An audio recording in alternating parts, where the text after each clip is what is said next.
Graça e paz em nome de Jesus. Eu queria que você pudesse abrir a sua Bíblia.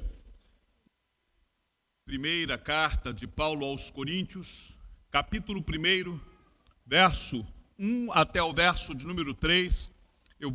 Mantenha a sua Bíblia aberta, acompanha comigo a leitura e diz assim: Paulo, chamado pela vontade de Deus para ser apóstolo de Cristo Jesus, e o irmão Sóstenes, a igreja de Deus que está em Corinto, aos santificados em Cristo Jesus, chamados para ser santos, com todos os que em todos os lugares invocam o nome de nosso Senhor Jesus Cristo, Senhor deles e nosso. Que a graça e a paz de Deus, nosso Pai, e do Senhor Jesus Cristo estejam com vocês. Senhor, nós lemos a Tua palavra e estamos agora diante dela, Pai. Quebranta, meu Deus, agora o nosso coração, abra a nossa mente, o nosso entendimento, para que nós possamos compreender a Tua palavra e para que, meu Deus, na medida que nós compreendemos, para que nós possamos colocar em prática tudo aquilo que o Senhor tem a nos ensinar através dela. Em nome de Jesus é que oramos. Amém. A carta de Paulo aos Coríntios, ela é uma carta absolutamente moderna. Aqui nós vamos ver, se você já leu a carta algumas vezes, você já deve ter percebido que Paulo, na carta aos Coríntios, ele traz conselhos práticos para a vida cristã. Paulo trata aqui a vida cristã como em nenhum outro livro das Escrituras. Paulo, ele olha para Corinto, enxerga uma série de problemas, uma série de questões que precisavam ser tratadas, e quando nós olhamos para a igreja dos nossos dias, nós vemos que estes conselhos práticos são ainda absolutamente relevantes para os nossos tempos. Estudar a carta de Paulo aos Coríntios é como que fazer um diagnóstico da igreja contemporânea. É como nos colocarmos diante de um espelho e olharmos as nossas mazelas e vermos ali os nossos problemas e vermos as nossas próprias entranhas. Paulo, nesta carta, ele está tratando daquilo que lhe foi relatado. Se você olhar aí no capítulo 1, versículo de número 11, Paulo recebe um relatório da casa de Cloé. Cloé era uma cristã que veio até Paulo e ela traz um relato de tudo o que estava acontecendo, e em resposta a este relatório, Paulo então manda dizer para eles e tratar das contendas que estavam acontecendo ali. Então Paulo está aqui enviando uma carta a respeito do relatório que ele tinha daquela igreja. Paulo não está recebendo aqui uma revelação dos problemas que estavam em Corinto. Ele tinha um relatório de todos os problemas que estavam acontecendo ali, das contendas que estavam acontecendo, e ele agora, então, em resposta a isso, ele escreve uma carta. A igreja na cidade de Corinto, ela foi plantada na segunda viagem missionária de Paulo. Paulo está em Atenas, ele faz um belíssimo sermão na cidade de Atenas, mas ao final daquele sermão, você vai ver esse sermão lá no final do capítulo 17 de Atos, e aí, ao final deste sermão, algumas pessoas começam a zombar de Paulo. Eles tinham dificuldades de compreender a doutrina da ressurreição, porque a palavra ressurreição é anastasia, e havia uma deusa chamada Anastasia entre os gregos. Então eles começam a zombar de Paulo, e por causa dessa dificuldade da compreensão da doutrina da ressurreição, quando Paulo agora chega em Corinto, ele então decide que vai pregar o evangelho de uma forma mais simples. Paulo toma a decisão de que agora ele vai expor o evangelho de uma forma simples, sem aprofundar em algumas doutrinas mais complexas. Olha aí comigo, 1 carta aos Coríntios, capítulo 2, verso 1, Paulo está dizendo para eles: olha, quando eu fui ter convosco, anunciando-vos o testemunho de Deus, não o fiz com ostentação de linguagem ou de sabedoria, porque decidi nada saber entre vós, senão a Jesus Cristo e este crucificado. Ou seja, como havia uma dificuldade de compreender uma doutrina, que poderia ser uma doutrina um pouco mais profunda, Paulo toma a sábia decisão: eu vou pregar o evangelho puro e simples. E aqui eu preciso abrir um parênteses. Talvez hoje, nos nossos dias, nós estamos precisando que muitos se voltem para a pregação do evangelho puro e simples. Por quê? Porque hoje eu vejo às vezes as pessoas querendo explicar doutrinas absolutamente complexas. Não que não sejam relevantes, não que não sejam verdadeiras, mas eu vejo pessoas que querem compreender a complexidade de uma série de coisas sem viver os elementos básicos da fé cristã. Eu vejo grandes debates, às vezes, sobre escatologia, mas a vida cotidiana, a vida comum, não é vivida da forma como tem que viver o evangelho. Nós precisamos, assim como Paulo, nos voltarmos para isso. Ao momento, ao lugar de você trabalhar, e aí se você não é aluno da escola bíblica dominical, a escola bíblica dominical é o lugar para nós podermos nos aprofundarmos em certas doutrinas, buscar um maior conhecimento de certas questões complexas. Mas no dia a dia, no anúncio do evangelho, na pregação de que Jesus Cristo veio a este mundo para salvar, nós não temos que ficar complicando. E é isso que Paulo está fazendo. Ele decide que vai pregar o evangelho de forma simples, para que a fé não estivesse apoiada em sabedoria, e sim no poder de Deus. Eu preguei sobre isso há pouco tempo atrás aqui na igreja. A pregação do evangelho é o poder de Deus, e somente o evangelho é o poder de Deus para a salvação daquele que crê. Então, quando Paulo chega finalmente em Corinto, decidido a pregar o evangelho de forma simples, ele conhece ali um casal, Áquila e Priscila, e ele se associa com eles. Áquila tinha a mesma profissão de Paulo, os dois eram construtores de tendas, então Paulo se associa com eles, e Paulo então começa a pregar o evangelho nas sinagogas. Era onde Paulo todo sábado estava na sinagoga pregando o evangelho. Por que no sábado? Porque era quando os judeus se reuniam. Por que na sinagoga? Porque era o local que eles se reuniam. Então Paulo, como judeu que era, e como evangelista que era, como pregador do evangelho que era, ele ia até as sinagogas, lia o texto sagrado de forma particular, os textos do Antigo Testamento que apontavam para Jesus.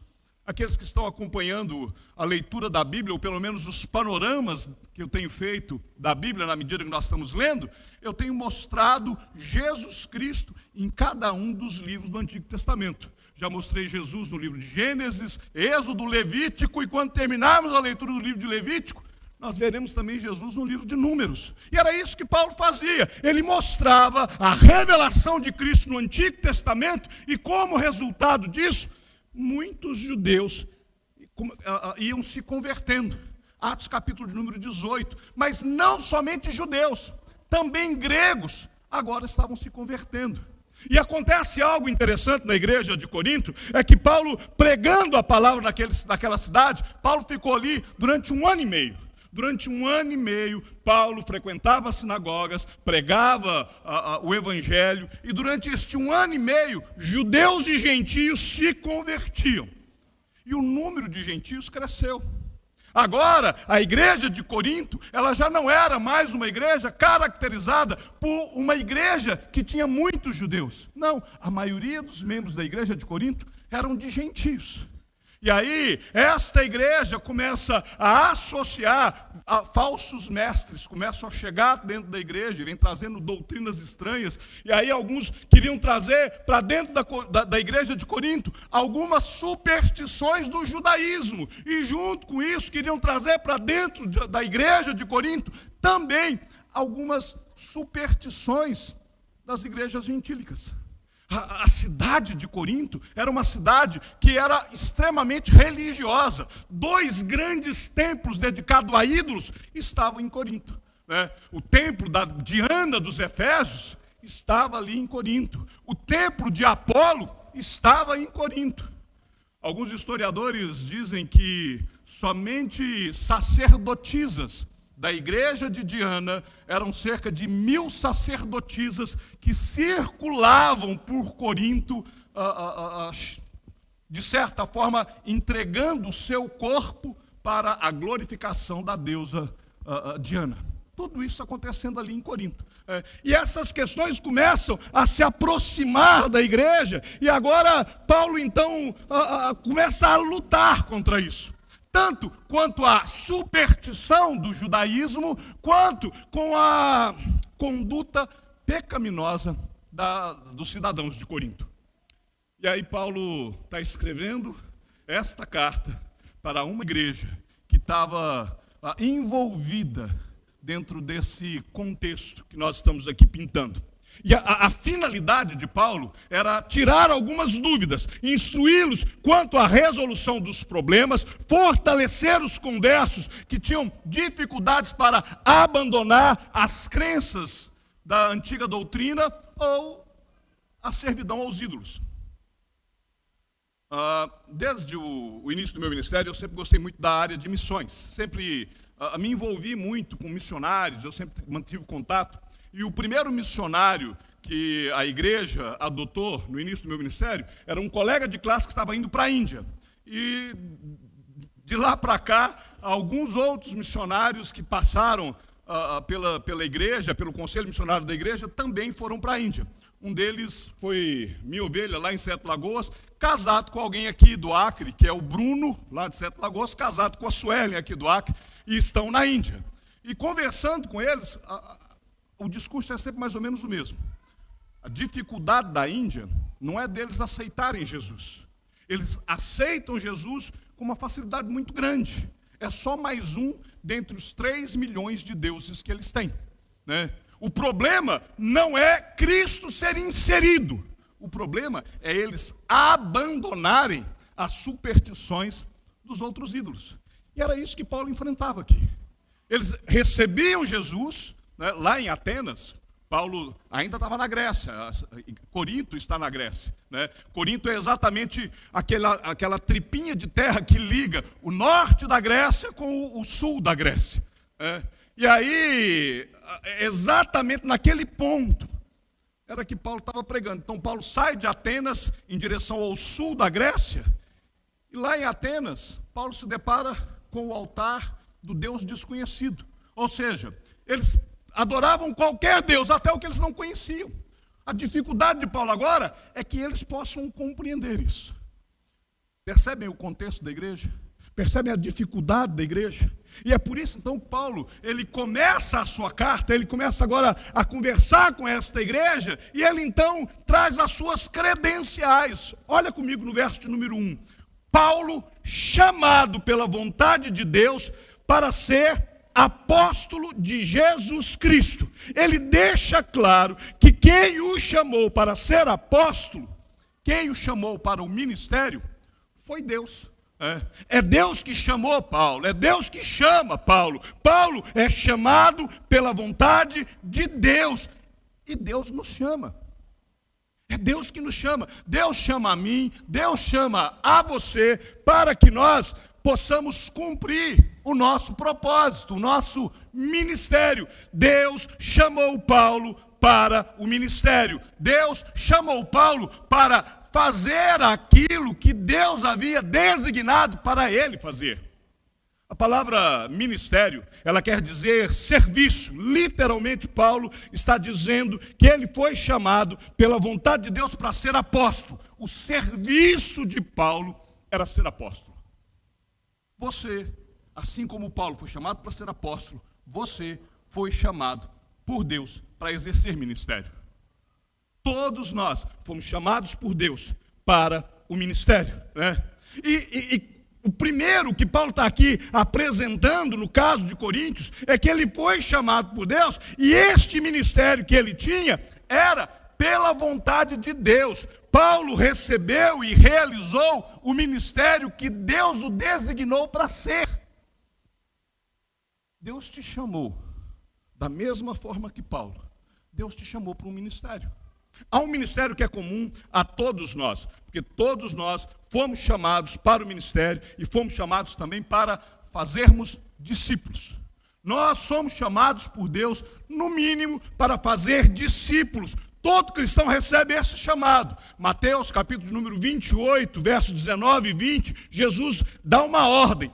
Ide, portanto, e fazei discípulos. Fazer discípulos é uma vocação dada por Deus para todo aquele que crê. Se você crê em Jesus, Ele te chamou para fazer discípulos. Quando Jesus será assunto aos céus, lá em Atos capítulo 1, um pouco antes de Jesus ser elevado aos céus, Ele reúne os discípulos e ordenam: agora vocês vão para Jerusalém e vão aguardar em Jerusalém, até que do alto vocês serão revestidos de poder para ser testemunha. Hoje de manhã, na escola dominical, o presbítero Neil falando aqui desse chamado para testemunhar. É o nosso ministério, nosso primeiro chamado, a última ordem de Jesus, a primeira obediência nossa. Ir por todo o mundo e pregar o evangelho. Fazer discípulos, né? E este chamado de Jesus é um chamado geral. Não importa há quanto tempo você se converteu, se você gosta ou não gosta de pregar o evangelho, se você é tímido ou não é tímido, todos somos chamados a viver Jesus, a anunciar Jesus, a apresentar Jesus para as pessoas que nos cercam. É o nosso primeiro chamado. Paulo dizia: Paulo, apóstolo pela vontade de Deus. Você pode dizer: eu, discipulador pela vontade de Deus. Eu, um fazedor de discípulos pela vontade de Deus. Henrique, fazedor de discípulos pela vontade de Deus. Você pode colocar o seu nome e entender que este chamado é seu. É um chamado para todos nós. Mas além deste chamado, que é para fazer discípulos, nós temos ainda um chamado particular. Essa chamada da grande comissão é para toda a igreja. Mas há outros ministérios. Há diversos outros chamados para que você possa realizar. Eu não vou detalhar, mas avança comigo aí na sua Bíblia. Primeira carta aos Coríntios, capítulo de número 12. Quando Paulo está falando acerca dos dons espirituais, os presentes que Deus tem para cada um de nós. E aí Paulo vai dizer assim, para a igreja de Corinto: ora, os dons são diversos. Verso 4. Mas o Espírito é o mesmo. E também há diversidade de serviços. Serviço aqui é ministério, né? Também há diversidade nos serviços, mas o Senhor é o mesmo. Há diversidade nas realizações, mas o mesmo Deus é quem opera tudo em todos. A manifestação do Espírito é concedida a cada um, visando um fim proveitoso. Porque a um é dada, mediante o Espírito, a palavra da sabedoria. A outro, segundo o mesmo Espírito, a palavra do conhecimento. E a outro, no mesmo Espírito, a fé. A outro, no mesmo Espírito, dons de curar. E aí Paulo vai continuar: operação de milagres, profecia, discernimento, variedade de línguas, capacidade para interpretá-las. E no verso 11, Paulo vai concluir dizendo: mas um só e o mesmo Espírito realiza todas estas coisas, distribuindo-as como lhe apraz a cada um individualmente. Ou seja, nós somos chamados para o ministério, nós somos chamados para o serviço, primeiro, para fazer discípulos, todos nós. Mas há um chamado particular para você desempenhar. Qual é o seu chamado? Eu não sei. Pastor, como que eu vou me achar aqui em Coríntios 11? Talvez você não esteja em Coríntios 11, talvez você esteja em Efésios 4, talvez você esteja lá em Romanos capítulo 12, são outras listas de dons. E eu quero te dizer o seguinte: eu não acredito que Romanos, Coríntios e Efésios fecha todos os ministérios que Deus tem para nós. Há alguns ministérios, há alguns serviços que não haviam no tempo de Paulo que são necessários hoje. Por exemplo, nós hoje precisamos de alguém que tenha o chamado de Deus para prestar o serviço ali na transmissão. Hoje está sendo executado pelo meu filho. Alguém que, chamado de Deus para a operação do som. E ali a gente está tentando encontrar uma peça. Né? E há outros chamados, há outros ministérios. Nós estamos querendo criar pelo menos mais 2 ministérios. Nós queremos aqui um ministério para a gente ter um cafezinho depois do culto. Uma turma que possa se comprometer a todo domingo a preparar um café, um chá. De vez em quando o Walter, né? Pastor, hoje tem café. Né? Olha lá, ele está falando, e hoje tem, então não vai embora, hoje tem café. Né? Mas ao mesmo tempo nós precisamos de gente para o ministério de recepção aqui. Eu estou vendo aqui uma série de visitantes, eu estou vendo aqui algumas carinhas que eu sei que estão nos visitando, né? Mas às vezes no final do culto o pastor está ali cumprimentando e não consegue chegar. O ministério de recepção vai nos ajudar nisso. Percebe? Paulo sabia qual era o seu chamado. Ele fala, eu fui chamado para o ministério. Paulo, ele então tinha o seu ministério particular. Ele era apóstolo. Qual é o seu? Para que Deus te chamou? Os servos de Deus são apenas instrumentos de acordo com o ministério que o Senhor atribuiu a cada um. Você é um instrumento de Deus. Dá uma olhada, primeira carta aos Coríntios, capítulo 3, olha o versículo de número 5. Olha, havia ali uma divisão na igreja de Corinto, e eles estavam ali, não, eu sou de Apolo, eu sou de Paulo. E aí por conta disso, Paulo se apresenta e fala assim, olha, quem é Apolo e quem é Paulo? Servos, por meio de quem crestes. E isto conforme o Senhor concedeu a cada um. O dom que Apolo recebeu foi um dom específico. O dom que Paulo recebeu é um dom específico. O dom que você recebeu é um dom específico. Tanto Paulo, quanto Apolo, quanto eu, quanto você, somos servos de Deus, instrumentos do Senhor, para sermos usados de acordo com aquilo que o Senhor nos atribui. Não há, e a gente tem que deixar isso claro, é porque não há um chamado mais glorioso do que outro. Nós é que olhamos isso. Nós olhamos e falamos assim, eu queria ter os dons do presbítero Alberto. Quem foi no acampamento ficou olhando. O presbítero Alberto tocava teclado, tocava bateria, pegava o baixo, tocava violão.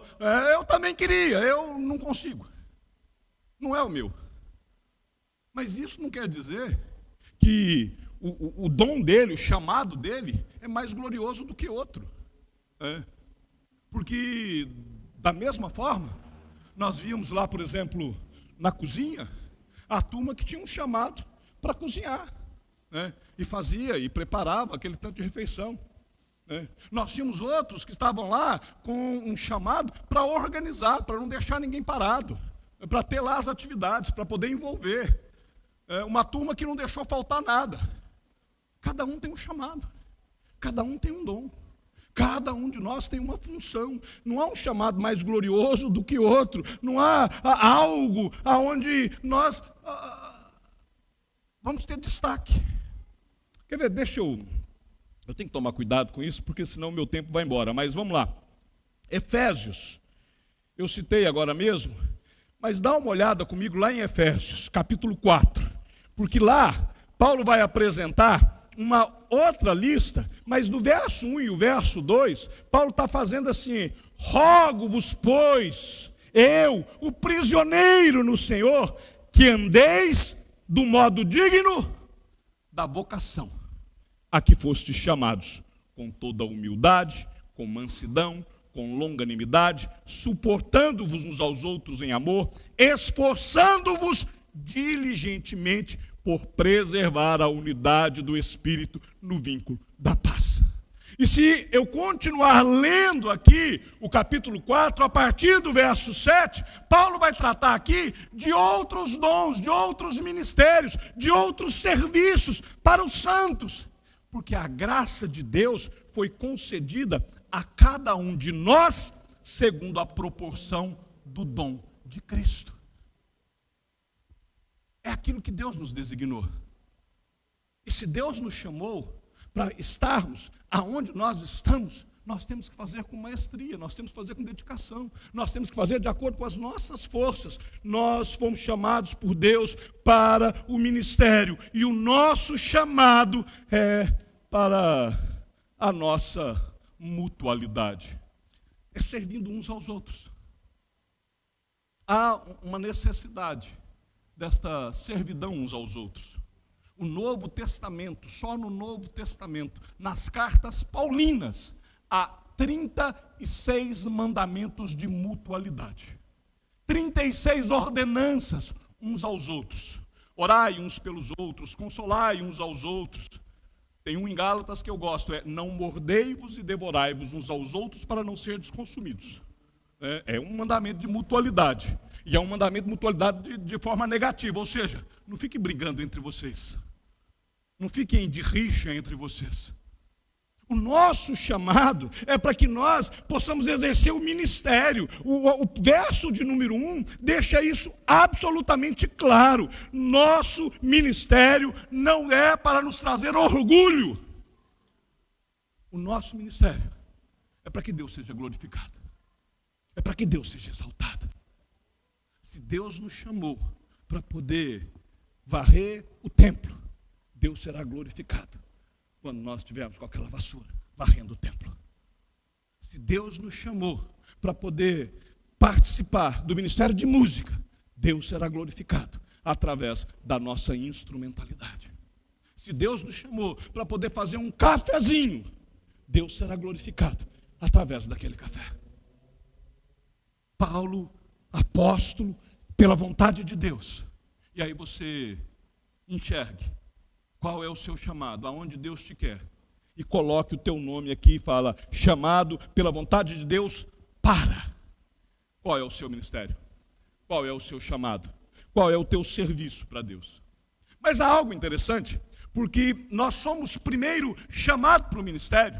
Paulo, ele se apresenta dizendo que ele é chamado para o ministério, mas ele não é chamado para o ministério de qualquer forma. Paulo vai dizer que ele é chamado para ser santo. Olha o verso de número 2, né? Porque Paulo vai dizer assim, a igreja de Deus que está em Corinto, aos santificados em Cristo Jesus, chamados para ser santos.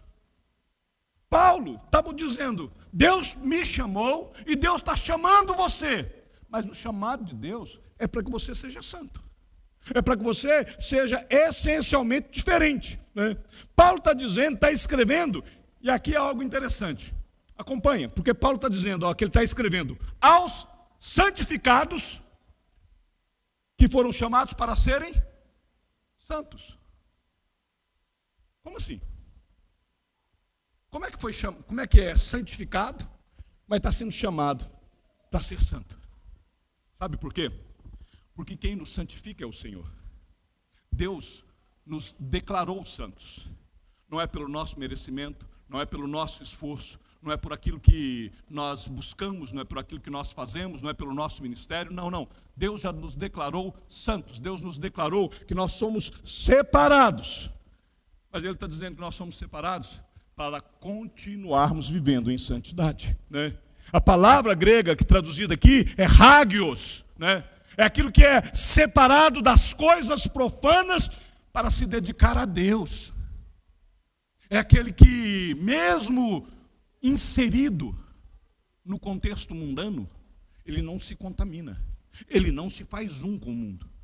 É chamado para ser liberto das impurezas da carne. De forma bem simples, é não estar preso aos desejos carnais.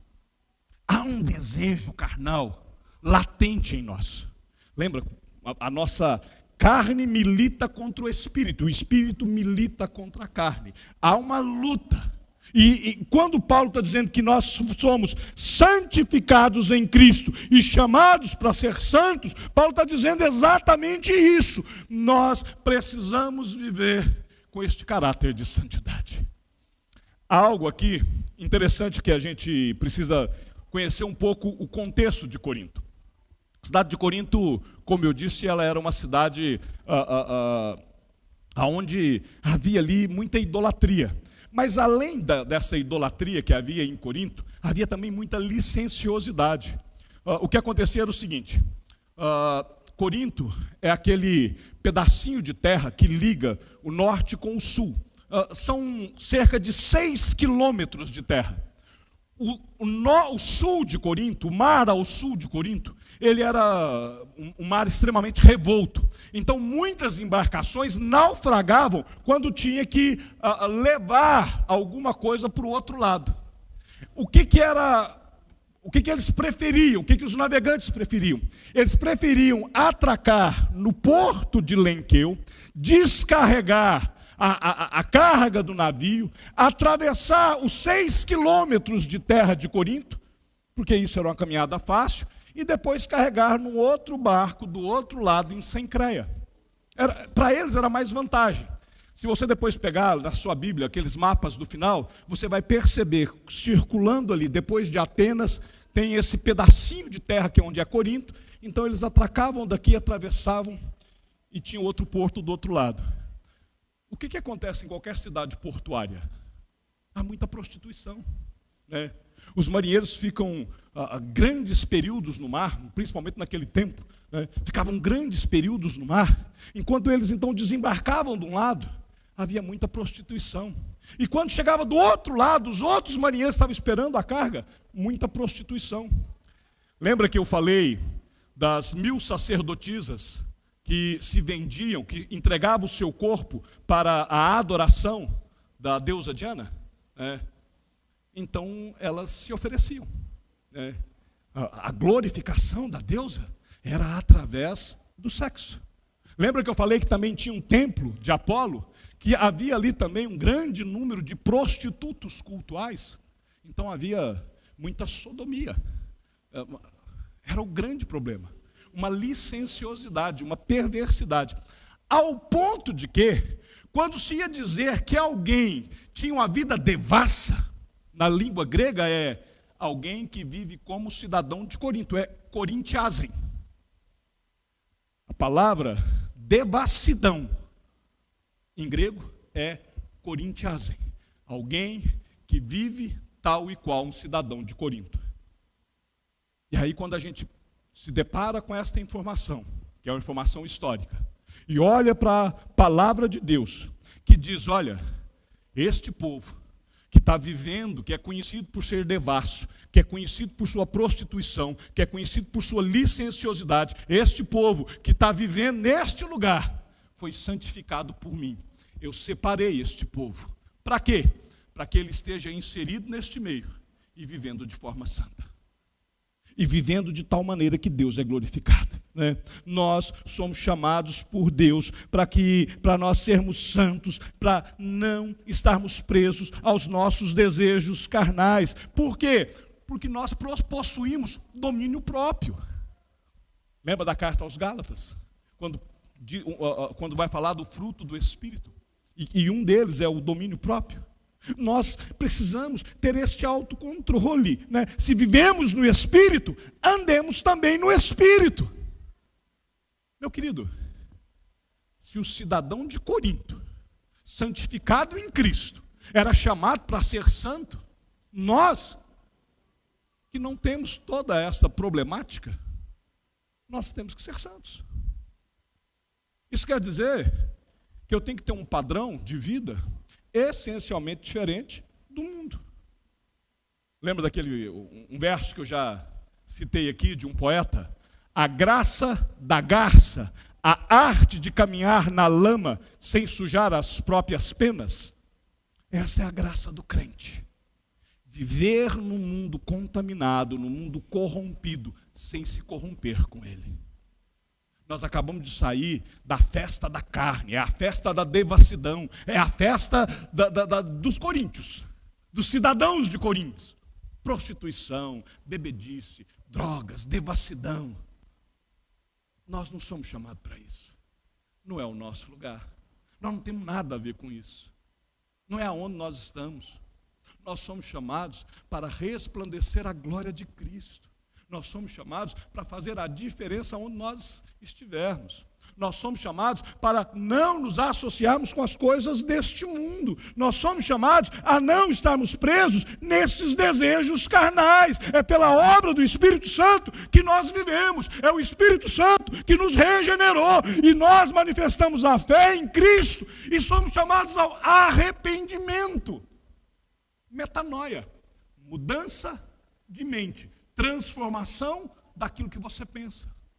É viver neste mundo sem pensar concordemente com este mundo. É influenciar este mundo, tal qual o sal transmite sabor para a carne.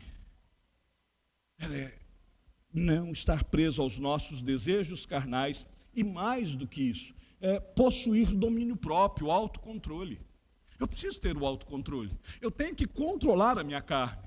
Eu tenho que controlar o meu pensamento. Sou eu que mando em mim, e não o contrário.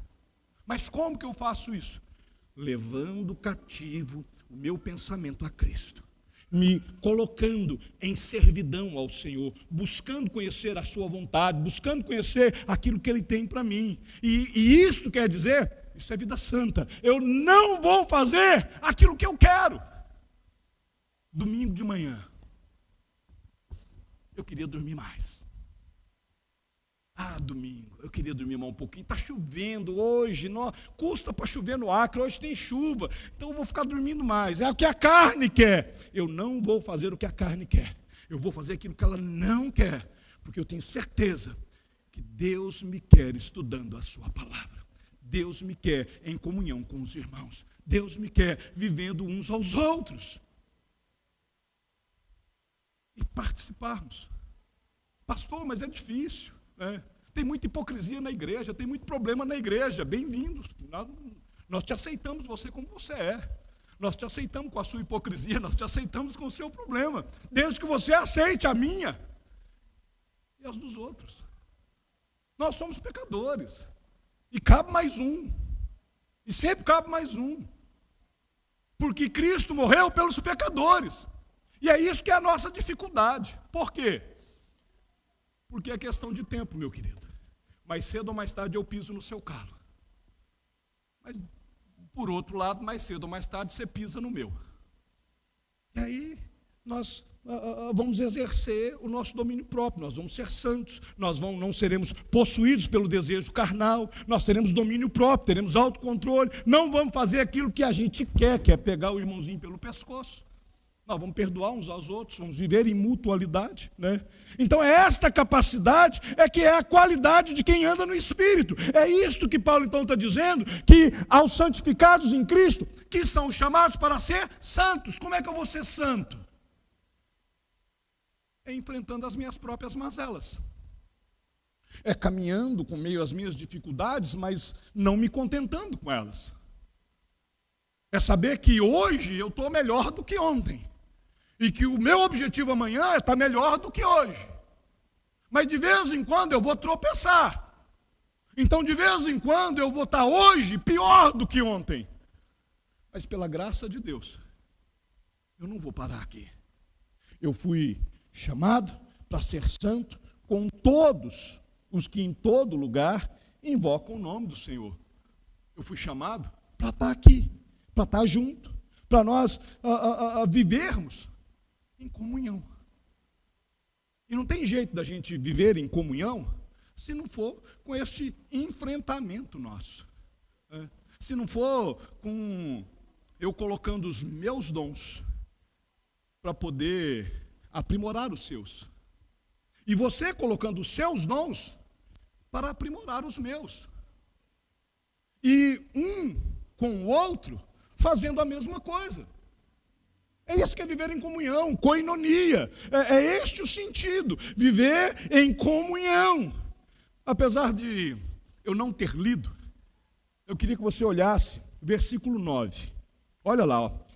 Fiel é Deus, pelo qual fostes chamados à comunhão de seu Filho Jesus Cristo, nosso Senhor. Nós fomos chamados à comunhão de Cristo. Meu querido, eu e você, no final da história, estaremos para sempre juntos. Todo aquele por quem Cristo morreu, eternamente, estará para sempre juntos.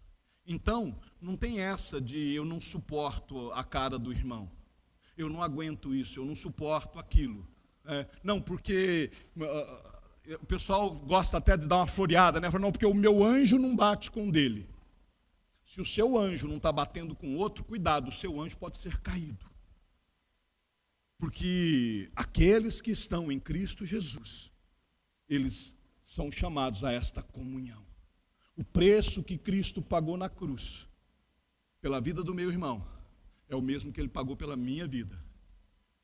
Nenhum de nós vale mais diante de Deus. Nós somos chamados para estarmos nesta comunhão. Nós somos chamados para esta participação conjunta nesta relação. É o que o cristianismo não é uma religião baseada em dogmas, rituais e clero. Eu já falei isso aqui. Por que não é? Porque cristianismo é relacionamento. É Cristo esvaziando-se de sua glória para relacionar-se conosco. Para quê? Para que nós agora, através do vínculo do amor, nos relacionemos uns com os outros. Sabe como que Cristo disse que seus discípulos seriam conhecidos? Nisto serão conhecidos todos os que são meus discípulos, se tiverem amor uns pelos outros. Percebam, os discípulos de Cristo não são conhecidos porque são presbiterianos. Não são conhecidos porque são reformados, calvinistas. Não são conhecidos porque estão na igreja presbiteriana da Floresta. Os discípulos de Cristo não são conhecidos pelo número de horas que eles oram, ou por quantas vezes eles já leram a Bíblia. Os discípulos de Cristo não são conhecidos pela doutrina que eles seguem.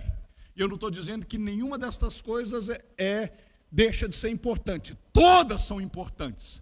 Mas os discípulos de Cristo são conhecidos em primeiro lugar porque eles amam uns aos outros. Quando Cristo foi confrontado para que ele pudesse resumir a lei, ele resume a lei tal e qual já havia sido resumido no livro de Levítico. Amar a Deus sobre todas as coisas e amar ao próximo como a ti mesmo. É um mandamento. É esta participação, é esta comunhão. Não é viver conforme os moldes religiosos, mas é viver em comunhão. É estarmos presentes uns aos outros. Por que eu sou chato quando eu falo que nós precisamos frequentar os cultos? Por que nós suspendemos a transmissão quando é o momento da ceia? Porque é comunhão. A transmissão, ela é uma bênção. É uma bênção. Hoje nós temos tecnologia, aquilo que é pregado aqui vai ficar gravado, vai ficar lá na rede. Quando não dá algum problema ali, né, porque nós ainda não temos aqueles que se disponibilizaram a servir. Aliás, hoje até o Ederson falou que vai assumir ali, né? Mas nós precisamos de mais gente para ser treinado, porque só o Ederson não vai dar conta. Mas muitas das vezes, por quê? É porque nós queremos participar do culto como nós participamos de um jantar. Nós pegamos o convite, chegamos no local da recepção, colocamos o babador, né, para não sujar a nossa roupa, queremos o alimento, alimentamos-nos da palavra, saímos até o próximo domingo, se não estiver chovendo, ou se eu não estiver cansado. Mas não, o que Paulo está dizendo? Que nós fomos chamados à comunhão, à participação em conjunta, que nós fomos chamados a ter intimidade relacional.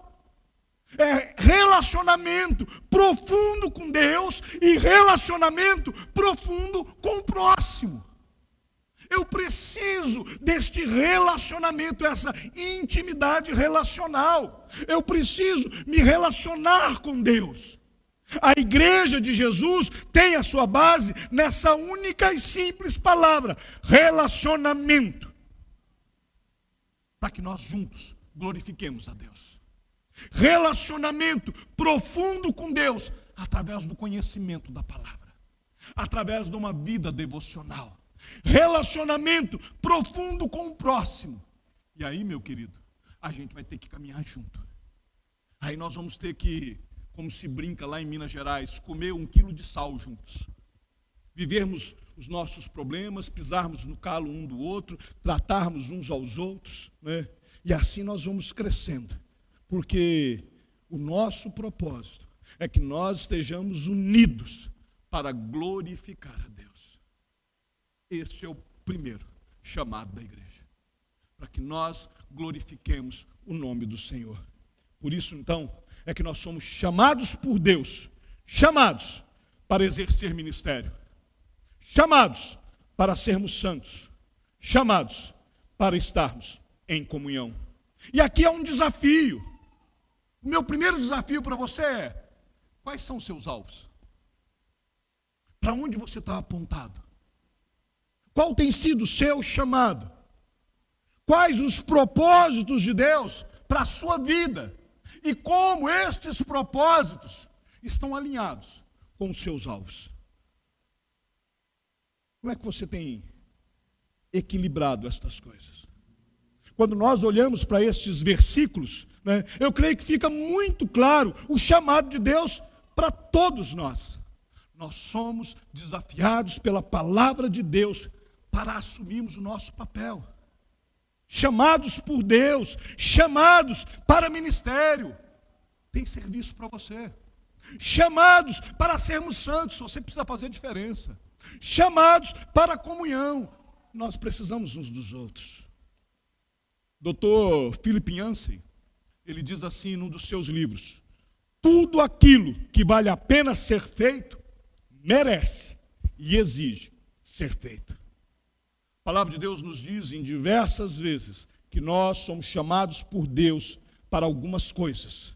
Então, é coerente e é benéfico entender que aquilo que deve ser feito precisa e exige ser feito.